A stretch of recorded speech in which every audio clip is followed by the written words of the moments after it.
Hello, my name is Sabresh Sheikh and welcome back to our channel, The Sabresh Sheikh Acting Academy, your one-stop destination for unlocking the secrets in the world of acting.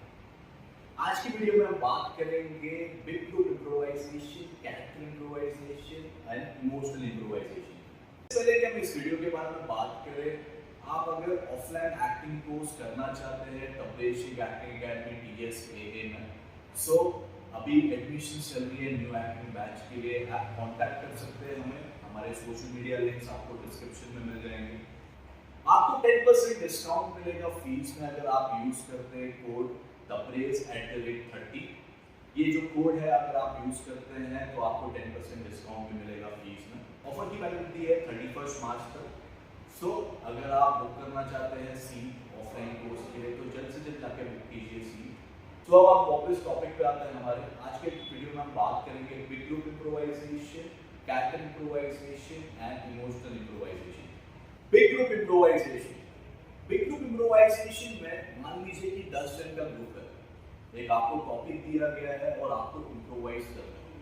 यहाँ पे और थोड़ा ज्यादा difficult हो जाता है because एक बड़ा ग्रुप है, आपको इम्प्रोवाइज करना है। हर एक एक्टर का इंडिविजुअली परफॉर्मेंस बराबरी का होना चाहिए, प्लस जब एक एक्टर बोल रहा है तो दूसरे एक्टर को रिएक्शन भी देना है, लॉजिकली स्टोरी को आगे भी लेके जाना है, इम्प्रोवाइज करते रहना, रिएक्शन भी देना और अपना काम भी करना है और कैरेक्टर भी पकड़े रखना है। यहाँ पे टीम वर्क भी बहुत ज्यादा इंपॉर्टेंट हो जाती है बिग ग्रुप इम्प्रोवाइजेशन में। प्लस आपको ओवरलैप भी नहीं करना है, आपको ध्यान रखना है कि आप ओवरलैप को नहीं कर रहे हो सीन को। एक एक्टर दूसरी चीज कर रहा है तो दूसरा एक्टर उसको किस तरीके से रिएक्ट करेगा, और ये भी ध्यान रखना होता है कि आपको लॉजिकली स्टोरी को आगे लेके जाना। जो भी आप इम्प्रोवाइज कर रहे हो, जो भी आप एक सीन बना रहे हो, उसमें लॉजिक होना चाहिए, आपको लॉजिकली आगे लेके जाना। ये बहुत ज्यादा इंपॉर्टेंट है। आप जब इम्प्रोवाइज कर रहे हो तो उसमें लॉजिक होना चाहिए। कई बार हमने देखा है जब नए नए में आप एज ए बिगिनर आप कर रहे हो तो कभी कभी होता है कि आप लॉजिकली उस चीज को आगे नहीं लेके जा पाते हो, आप कुछ करते हो। तो हर एक सीन, आप सिचुएशन जो भी आप उठा रहे हो उसमें लॉजिक होना चाहिए। सो ये था बिग ग्रुप इम्प्रोवाइजेशन। फिर मैं आता हूँ कैरेक्टर इम्प्रोवाइजेशन। कैरेक्टर इम्प्रोवाइजेशन में मान लीजिए कि आपका 4 जन का ग्रुप है।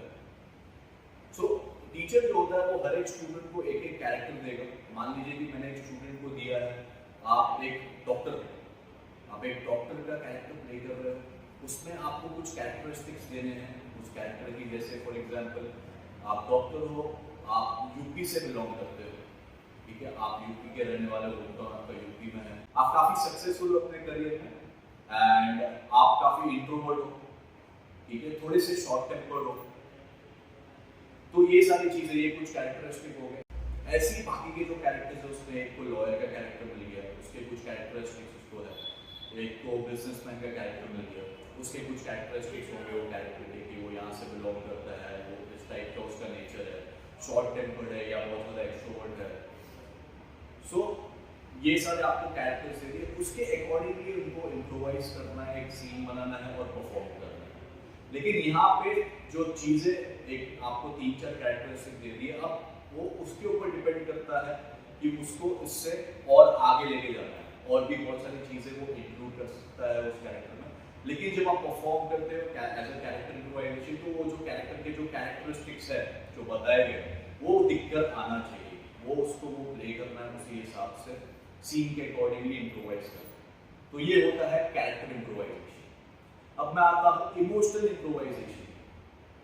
यहाँ पे मान लीजिए एक स्टूडेंट है, 3-4 स्टूडेंट का ग्रुप है, आपने इम्प्रोवाइज करने के लिए टीचर ने उसको भेजा, ठीक है। तो यहाँ पे हर एक स्टूडेंट को या तो आप एक इमोशन ले सकते हो। मान लीजिए कि मैंने इमोशन दे दिया सैड, तो आप जो भी सीन बनाओगे इम्प्रोवाइजेशन में, कुछ भी इम्प्रोवाइज करोगे तो उसमें हर एक का इमोशन सैड ही होना चाहिए। तो उस हिसाब से आपको इमोशन इम्प्रोवाइजेशन करना है। एंड अगर फॉर एग्जांपल ऐसा भी हो सकता है कि हर एक कैरेक्टर को अलग अलग इमोशन देते हैं, जैसे मैंने एक को इमोशन दिया सैड, एक को दिया हैप्पी, एक को दिया मैंने एंगर, तो उसको उस तरीके से इम्प्रोवाइज करना है। वही इमोशन का पूरा टाइम एंड तक इम्प्रोवाइजेशन के वही इमोशन में उसको रहना है। सो ये था इमोशनल बेस्ड इम्प्रोवाइजेशन। सो ये था हमारा आज का वीडियो। अगर आपको कोई भी डाउट्स है तो आप कमेंट सेक्शन में जाके हमसे क्वेश्चन पूछ सकते हैं। अगर आपने हमारा ये वीडियो आपको पसंद आया होगा तो please hit that like button, और अगर अभी तक आपने हमारे चैनल को सब्सक्राइब नहीं किया तो please hit that subscribe button as well.